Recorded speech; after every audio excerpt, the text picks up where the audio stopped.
जम्मू काश्मीरनि पेहेलगामाव बेरायनो हानाय थांलायमानि Indian tourist रक फियाबा टेररिस्ट रक बाय सिलाइकगै बुथारजागबायखा बाक्साबा सागदुखु मानबायखा आबनि बागै सामक्सत्रा तांनाय टेररिस्ट रकनो रमै गराग निसलाय गराग माजरा रनानि सानमुंतयै खरां तिसालायखा कांग्रेस भवन बुसगांगो मोमबाति सगै कांग्रेसनि आदं रक आबै बाक्सा थैनाय रकनि फला खाकचांमा मानना बागैबो दियाइलायखा कांग्रेसनि आदं रक বলে জানেন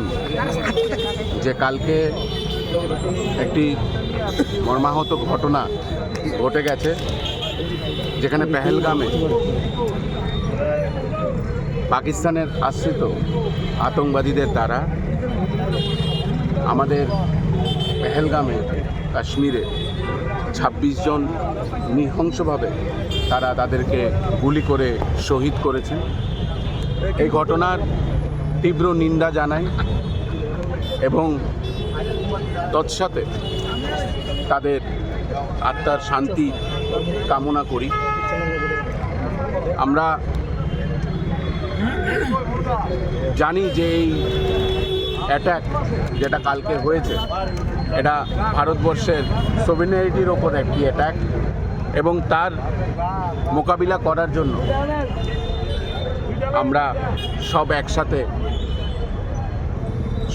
সাপোর্ট করছি এবং আমরা দেখেছি কিছু কিছু গদি মিডিয়া এবং একটি সংখ্যক লোক মানুষ এটাকে পলিটিক্যালি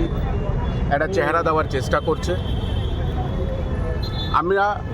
একটাই কথা বলতে চাই যে আতঙ্কবাদীদের কোনো ধর্ম হয় না। এখানে একটা ধর্মকে যেভাবে পলিটিক্যালি ডিফেম করা হচ্ছে সেটাও ঠিক না, কারণ এই ২৬ জন শহীদের মধ্যে একজন মুসলিম সম্প্রদায়ের সেখানে লোকাল যে ঘোড়াওয়ালা ছিল উনিও শহীদ হয়েছে এবং আমরা মনে করি যে ভারত সরকার খুব শীঘ্রই এই ঘটনার সুষ্ঠু ইনভেস্টিগেশন করুক এবং এটার মুহূর্তের জবাব আমাদের সকলের দিতে হবে।